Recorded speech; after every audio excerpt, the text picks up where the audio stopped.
welcome back to my channel. And yeah, I know it's been a tough weekend already. No football at all. I mean, no La Liga, no Premier League, no Serie A football, nothing, literally nothing, no kind of sport to watch on TV. And that's not the kind of weekend us sports fans and football fans are used to.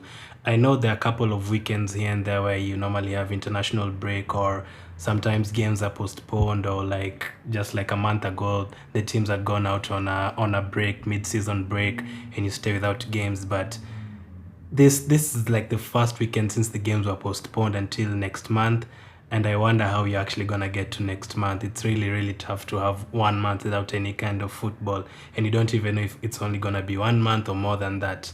But anyway, I'm always here for you guys. I'm always here to give you content.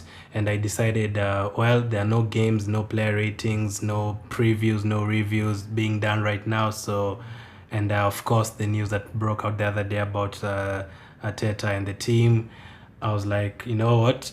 Let me just talk about Mikel Arteta at Arsenal so far, how he has done, what has been his best performance at Arsenal so far, which games have we played poorly under him, how many goals have we scored, how many goals have we conceded, set pieces, which games have we dominated most, how many goals conceded, scored compared to under Emre. So I'm going to look at all that. I hope you enjoy this video, and just before I go on, make sure you drop a like, make sure you subscribe. And the question of the day is, what do you think of Arteta so far? Out of 10, what would you give him out of 10 so far? Now to the video. For me, Arteta has been brilliant so far for us. Of course, under Emre, the first season under Emre, the first few games, in fact, the first 20 games were really good. We even sang we have our Arsenal back, but late last season and early this season, it was really poor. We had no style of play. Players had lost any confidence they had in him. Fans had lost any confidence. Players were starting to fight against fans, so it wasn't really looking good. But under Arteta, things are looking good. We have a style of play. We're actually keeping clean sheets, and we are scoring goals. We are playing. We have an identity. We know how we are playing. Players are looking confidence. Is giving everyone a chance. Okay, apart from Niles, everyone else is getting a chance. I've seen Guendouzi play, I've seen Torreira play, I've seen Ketia start a few games, Lacazette start a few games. So, and Arteta, it's really well. And before I go on, I just want to wish Arteta and the team quick recovery. We've had some positive news today from his wife that he's recovering and he's doing well.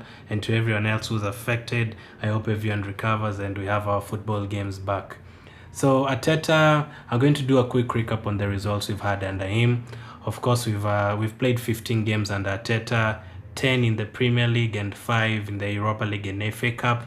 In total, we've won 8 games, drawn 5, and lost just 2. And that was, of course, the second game against Chelsea and recently against Olympiacos, sadly. Out of those games, there's a time we had 4 draws in a row against Crystal Palace, Sheffield United, Chelsea, and Burnley. At home in the Premier League, we've won 4 games, drawn 1, and lost 1. Away from home, we've won none, but we've also lost none. We've drawn all 4 games away from home in the Premier League under Arteta. In all competitions in general, we've won 5, drawn 1, lost 2. That is at home. And away from home, we've won 3, drawn 4, and lost none. So, of course, he's sorted out our away record. That is one thing we struggled under Wenger in the final years, and under Emre, we never actually won away games. We always beaten away from home. But under Arteta, we actually getting some good points away from home, like, for example, Chelsea away. For the goals scored in the Premier League, we've scored 16 goals. We've conceded 9. That is in 10 games. First half goals, we've scored 7 first half goals. Second half goals, we've scored 9 of them. Points from losing positions, we've won 5 points from losing positions. That is when you concede first, how many games we've actually went on to get something from. But we've also lost 7 points from winning positions. That is a stat that I really don't like. Set pieces, we've scored 2 goals from corners. In all competitions, we've managed to score 23 goals. We've conceded 12. In the Premier League, we've kept 4 clean sheets, which is really good, and in total, we've kept 7 clean sheets. Overall, there's something that I've always said about what I've seen under Arteta. I don't think I've looked at all the 15 games one by one, and there's no game that we've actually dominated from minute 1 to 90 minutes. Most of the games we play 20 minutes well, and then we are dominated for 20 minutes, or we play well in the first half and play poorly in the second half. Actually, many people think that we normally play better in the second half through all of his games, but I have a surprising stat.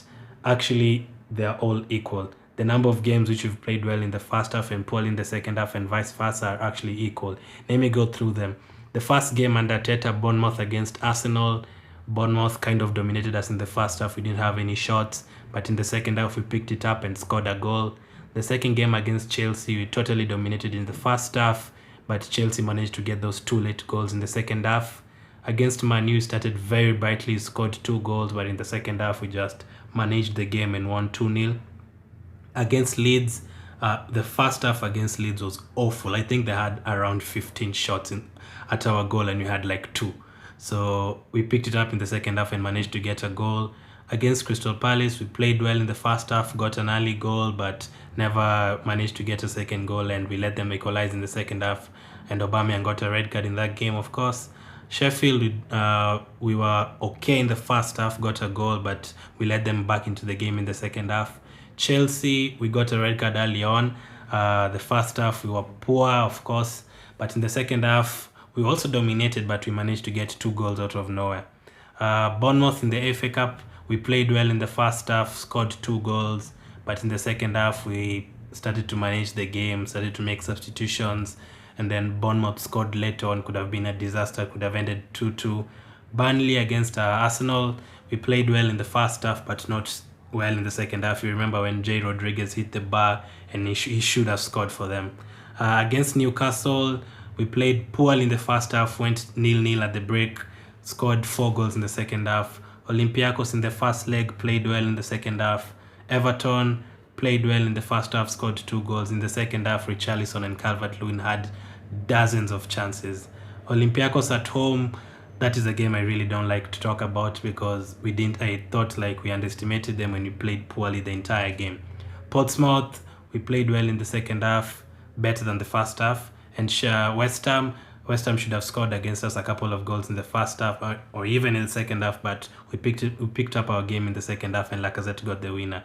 So in general, from those, forget about the Olympiacos game at home, from those 14 games, we had 7 good first halves and 7 good second halves. So surprisingly, they're actually equal. I hope we can, if the Premier League goes on this season or next season or whatever, I really hope we can pick up that. I hope we can actually play well for at least 70 minutes or 90 minutes.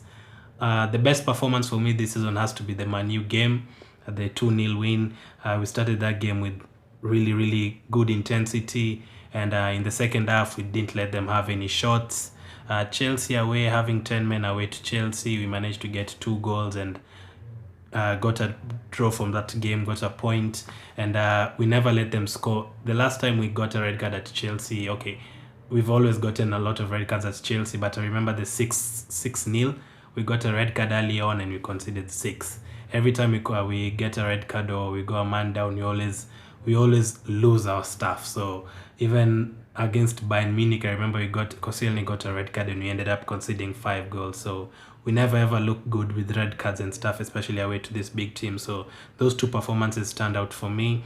Worst performance, I'd probably say West Ham at home. Yes, we got 3 points, but West Ham dominated almost the entire game. And Olympiacos at our place, we let them win that game. There's no way we should have done that. We got a 1-0 lead from Greece and we should have come and got an early goal, but we just came and underestimated them, and we only woke up for like 5 minutes in the extra time and got our goal. For Arteta, his worst lineup, I'd probably say Burnley away, worst decisions. I started Xhaka with Guendouzi, left Torreira on the bench, Pepe on the bench, and even in the second half when everyone was screaming to have Pepe come on, he brought on Willock and Ketia and it never really worked. So for me, that Burnley game is where Arteta made a couple of poor decisions. I remember, for me, I'd say under Unai Emery, it was the same as Arsene Wenger. We didn't really progress. Players didn't evolve. No players actually improved in the latter stages of Wenger's career and Emery. There's a time Emery used to make a lot of substitutions at halftime, and that just showed you that he never trusted his team. He didn't know what his first team was. But Arteta right now, at least we are seeing a consistency. Yes, maybe he's not starting the defense every day because of a couple of injuries. Kolasinac is injured, and then Bellerin is injured, and then Tierney is injured, and then sometimes Mustafi is injured when he's just started to pick up his game. So in those terms, he's been really unlucky. Now, one thing again, as I said, we've conceded 6 goals from set pieces. That is another downer for Arteta. 2 corners and 4 indirect free kicks.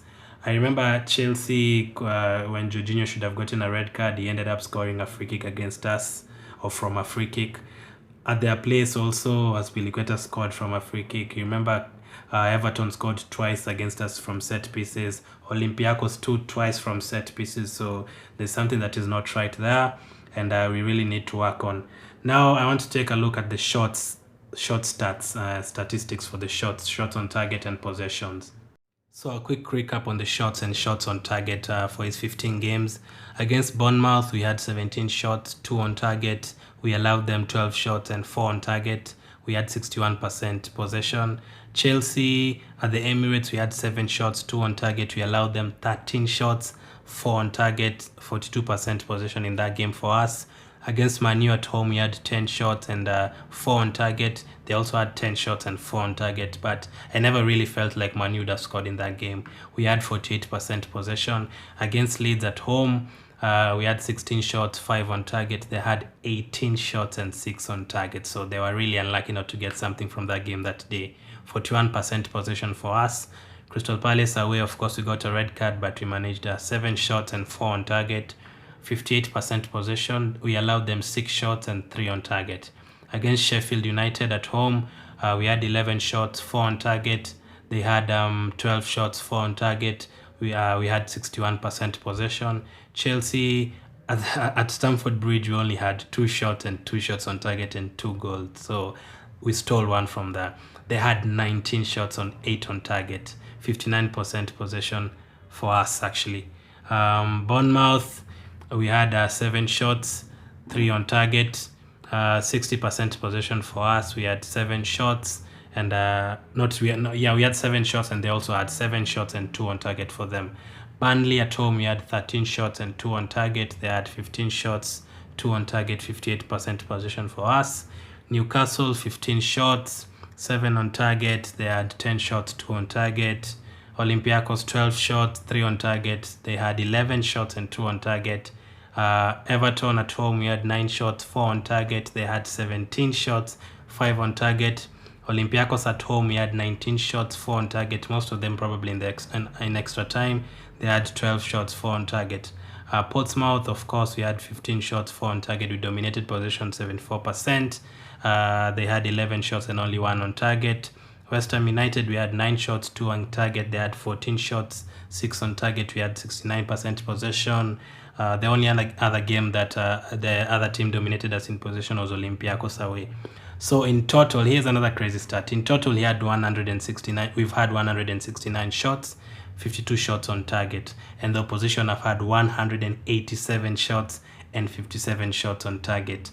We've actually dominated in possession. We've dominated 11 games and we've been dominated in 5 games, and one of them was Chelsea away when we had 10 men. Our conversion rate is 30.77 and opposition is 30.48. Under Emery, we played 20 games this season.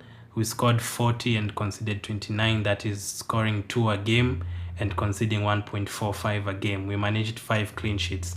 Under Arteta, 15 games, we've scored 1.5 a game and conceded 0.8 a game. So actually under Emery, we scored more goals in terms of the stats, and we conceded less under Arteta. So yes, we are playing a beautiful kind of football, but actually under Emery, we scored more games. I would like to see how it's gonna be after 20 games, like the way Emery had 20 games. But so far, Emery's team used to score more goals, but Arteta's team is defending well. I know the stats can lie sometimes, but that's how it is right now. So I don't know what you guys think about Arteta so far. Those are just the stats for his 15 games so far. For me, I like what he's doing with the team. There's some improvement to be done. Some injuries here and there that have affected the team. Torreira is out injured. I don't know what's up with Niles. Mustafi just had started getting his form back, but unfortunately got injured. So yeah, I think when everyone else comes back and everyone recovers from what is going on right now, if the season goes on, I still feel we can get the top 6. Yes, we have the likes of Norwich and Aston Villa to play. Teams that are fighting for relegation are going to really need 3 points, and we still have to play Man City, Liverpool, Tottenham. But I feel like we can get a couple of points from those games. So let me know what you guys think about Arteta so far. What is your rating? For me, I'd give him a 7 out of 10 so far. Really hard job to get into. The team was in a mess under Emery, so really hard job to get into. Let me know what you're rating Arteta for the 15 games. As I've said, I'm going to give him a 7. Later in the week, I'm going to have another video, but now I'll be talking about the players and Arteta so far. I'll be rating all of them for the 15 games that they've played so far. So make sure you subscribe, make sure you leave a like, make sure you comment your thoughts. Let's hope that everyone recovers. Stay safe, everybody. Pray for the world, pray for everyone, and God bless.